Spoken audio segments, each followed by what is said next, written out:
नमस्कार दोस्तों। आज हम बात करेंगे एक ऐसी किताब के बारे में जो आपको पैसे के बारे में नज़रिया ही बदल देगी। पैसों के बारे में ये आज तक की सबसे अच्छी पुस्तक है। दोस्तों, मैं हूँ MS चौहान और आप देख रहे हैं बुक बाइट्स।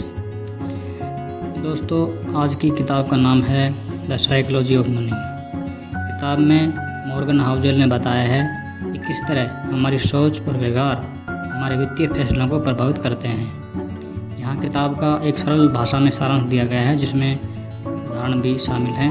शुरू करते हैं। नंबर 1, किस्मत और जोखिम की भूमिका। मॉर्गन हाउजेल यह समझाने की कोशिश करते हैं कि किस्मत और जोखिम का हमारे वित्तीय परिणामों में बड़ा योगदान होता है। बहुत से लोग सफल निवेशकों जैसे वॉरेन बफेट देखते हैं और सोचते हैं कि उनकी निवेश रणनीति अपनाकर वहीं सफलता प्राप्त कर सकते हैं, लेकिन किस्मत और जोखिम हमेशा वित्तीय निर्णयों का हिस्सा होते हैं। जैसे दो दोस्त रमेश और सुरेश एक टाइम में ही शेयर बाजार में निवेश करते हैं। रमेश का शेयर बढ़िया प्रदर्शन करता है और वह अमीर हो जाता है, जबकि सुरेश का शेयर चला जाता है काफ़ी नीचे।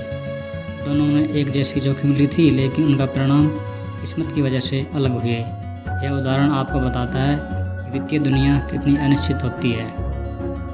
नंबर 2, व्यवहार ज्ञान से ज़्यादा महत्वपूर्ण है। हालांकि वित्तीय ज्ञान महत्वपूर्ण है, लेकिन आपका व्यवहार उससे भी ज़्यादा मायने रखता है। जब भी कोई आर्थिक संकट या बड़ा मुनाफा आता है, तो आपकी प्रतिक्रिया ही तय करती है कि आप लंबे समय तक सफल रहेंगे या नहीं। उदाहरण, किसी व्यक्ति को शेयर बाजार के बारे में सब पता हो सकता है, लेकिन अगर बाजार गिरता है और वह घबराकर अपने शेयर बेच देता है तो वह नुकसान उठा सकता है। वहीं कम जानकारी वाला व्यक्ति अगर शांत रहकर अपने निवेश को बनाए रखता है तो वह ज़्यादा लाभ कमा सकता है। नंबर 3 है, समय कौशल से महत्वपूर्ण है। मॉर्गन हाउजेल बताते हैं कंपाउंडिंग की शक्ति तभी काम करती है जब आप उसे पर्याप्त समय देते हैं। मॉर्गन हाउजेल बताते हैं कि वॉरेन बफेट ने अपनी अधिकांश संपत्ति 65 साल की उम्र के बाद कमाई और यह सिर्फ समय के कारण ही संभव हो पाया। उदाहरण, एक पेड़ की कल्पना करें। जैसे आप एक बीज लगाते हैं और हर दिन वह थोड़ा थोड़ा बढ़ता है। अगर आप कुछ दिनों में उसे काट देंगे और फिर नया बीज लगाएंगे तो वह पेड़ जो है आपने लगाया वो कभी बड़ा नहीं होगा। इसी तरह अगर आप अपने निवेश को समय देते हैं तो वह आपको बड़ा लाभ देगा। नंबर 4 है, जीवन शैली में वृद्धि के जाल से बचें। जब लोग ज़्यादा पैसा कमाना शुरू करते हैं तो वो अपनी जीवन शैली को ऊपर उठाने लगते हैं। हाउजेल इस जाल से बचने को और अपनी आय से कम खर्च करने की सलाह देते हैं। जैसे राम 50,000 महीना कमाता है और आराम से जब उसे 1 लाख की तनख्वाह मिलती है तो वह बड़ी गाड़ी और बड़ा घर खरीद लेता है। अब उसकी तनख्वाह बढ़ने के बावजूद उसे पहले जितना ही वित्तीय दबाव महसूस होता है। अगर वह इस जाल से बचता है और अतिरिक्त पैसे को बचाता या निवेश करता तो वह जल्दी आर्थिक स्वतंत्रता प्राप्त कर लेता। नंबर 5, बचत का महत्व। इस किताब का मुख्य संदेश यही है कि बचत आपकी कमाई से ज़्यादा महत्वपूर्ण है। बात इस पर नहीं है कि आप कितना कमाते हैं, बल्कि इस पर है कि आप कितना बचाते हैं और निवेश करते हैं। उदाहरण, जैसे 2 व्यक्ति A और B दोनों 1 लाख महीना कमाते हैं। A 90,000 रुपये खर्च करता है और 10,000 बचाता है, जबकि B 50,000 रुपये खर्च करता है और 50,000 रुपये बचाता है। समय के साथ B के पास A से कहीं ज़्यादा संपत्ति होगी, भले ही उनकी आय समान हो। यह बचत की शक्ति को दर्शाता है। नंबर 6, अपने समय पर नियंत्रण पाना। आर्थिक स्वतंत्रता या फाइनेंशियल फ्रीडम का मतलब करोड़पति बनना नहीं है, बल्कि अपने समय पर नियंत्रण पाना है। जैसे पैसा समझदारी से इस्तेमाल करने पर आपको यह स्वतंत्रता देता है कि आप अपनी मर्जी से जीवन के फैसले ले सकें। जैसे एग्जाम्पल लेते हैं, सुनील ने 30 साल तक काम किया, अच्छी बचत की और 50 की उम्र में रिटायर हो गया। अब उसके पास पर्याप्त पैसा है कि वह अपने शौक़ पूरे कर सके, यात्रा कर सके और अपने परिवार के साथ समय बिता सके। उसे अब किसी और के लिए काम करने की ज़रूरत नहीं है। यही असली आर्थिक स्वतंत्रता कहलाती है। नंबर 7, एलिमेंट्स और धैर्य की शक्ति।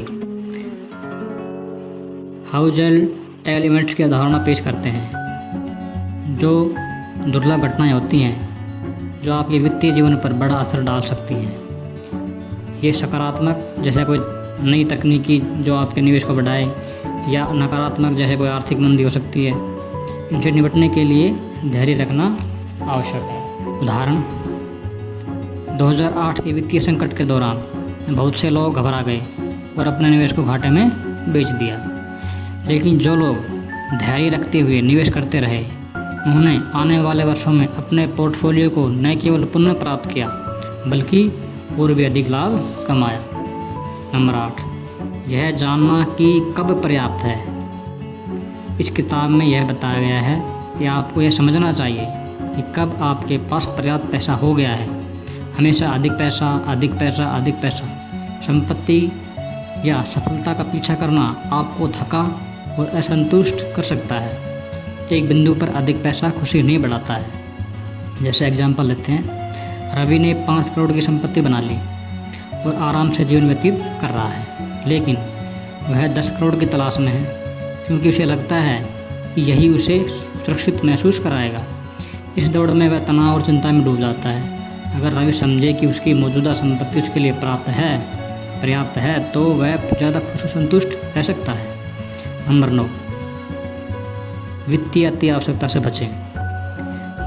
वित्तीय फैसलों में अति आत्मविश्वास, ओवर कॉन्फिडेंस आपको गलतियों की ओर ले जा सकता है। अगर आपने कुछ अच्छे फैसले लिए हैं तो इसका मतलब यह नहीं कि आप हमेशा सही ही रहेंगे। वित्तीय दुनिया बहुत अनिश्चित है और विनम्रता बेहद ज़रूरी है। उदाहरण के लिए, मीना ने शेयर में निवेश किया और पहली बार में बड़ा मुनाफा कमाया। उसे लगने लगा कि वह शेयर चुनने में माहिर हो गई, तो उसने बिना पूरी जांच के बड़े बड़े निवेश करना शुरू कर दिया। धीरे धीरे उसे नुकसान हुआ। अति आत्मविश्वास जोखिमों को नज़रअंदाज करवा देता है, जिससे गलत फैसले हो जाते हैं। नंबर 10, नकारात्मकता का आकर्षण। जो लोग अक्सर नकारात्मक विचारों और समाचारों, निराशावादी भविष्यवाणियों से ज़्यादा प्रभावित होते हैं, लेकिन इतिहास यह दिखाता है कि दुनिया सामान्यतः पहले से के साथ बेहतर होती जाती है। निराशावाद में फंसना आसान है, लेकिन धैर्य और आशावाद आमतौर पर बेहतर वित्तीय परिणाम लाते हैं। जैसे एग्जाम्पल लेते हैं, कोविड-19 महामारी के दौरान शेयर बाज़ार में भारी गिरावट आई और कई लोगों को लंबी मंदी का डर था। लेकिन जो लोग आशावादी रहे और निवेश करते रहे, उन्होंने देखा कि बाज़ार अपेक्षित से कहीं तेज़ी से वापस कर गया। उनके पोर्टफोलियो ने अच्छा प्रदर्शन किया। नंबर 11, वित्तीय लचीलापन। देखिए, वित्तीय लचीलापन बहुत ज़रूरी है।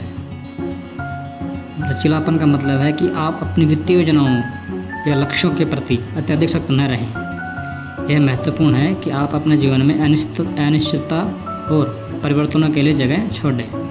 एग्जाम्पल लेते हैं, अनीता ने अपनी सेवानिवृत्ति के लिए बहुत बचत की, लेकिन उसने इस बात का ख्याल नहीं रखा कि शायद उसे काम से कुछ समय ब्रेक लेना पड़े ताकि वह यात्रा कर सके या अपना खुद का व्यवसाय शुरू कर सके।